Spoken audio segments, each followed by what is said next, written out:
Okay, so the first concept from this week's material that I wanted to touch on was from the intersectional identity negotiation from the case of young immigrant children. Um,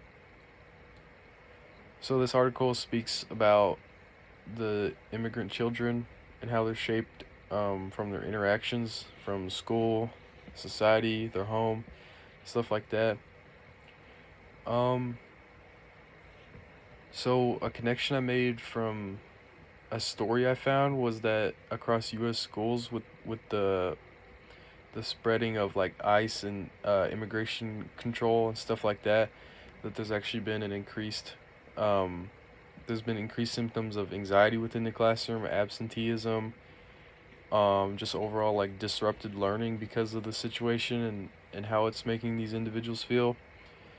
Um, so to help with that, to try to alleviate some of the effects or the side effects that this has caused, some schools have expanded their counseling services and family support services as well.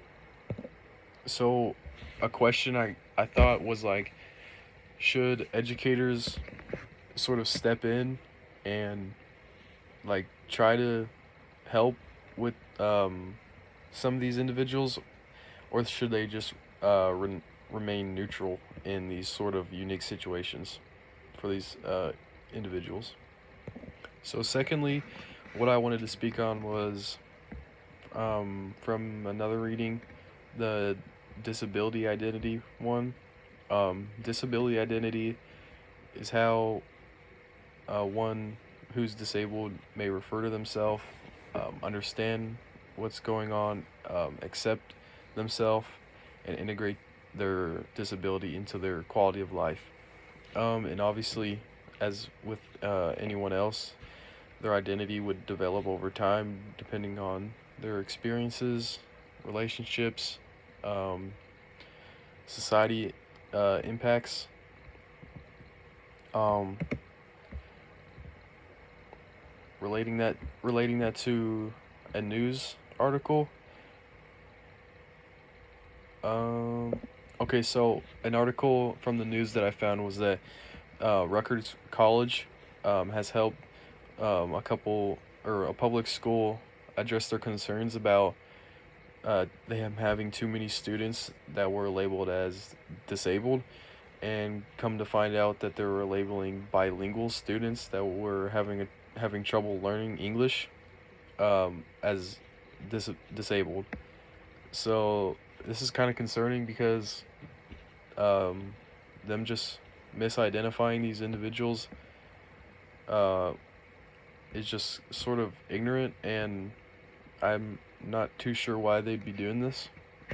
So my initial question would be if you had um, a son or a daughter in these school systems and they're being falsely labeled as disabled, how would you react? Because I feel like that would be sort of offensive, being labeled as disabled when in reality you're just struggling to learn a second language, as this news article suggests.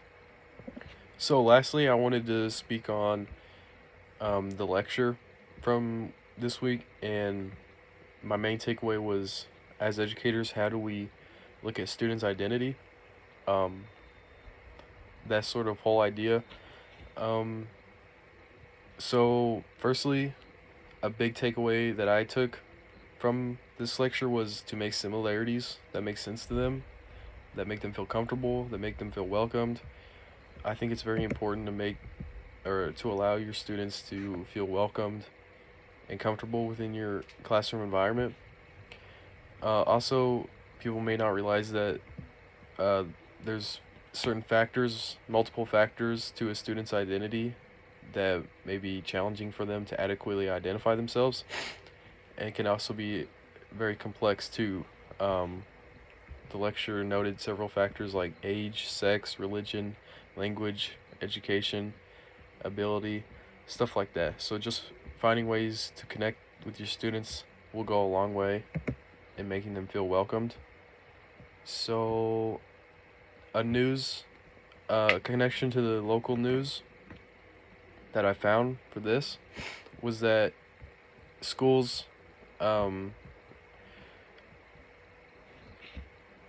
schools have raised questions about whether or not teachers should explicitly or like openly acknowledge students' diversity, or should they stay in a more neutral approach to their classroom.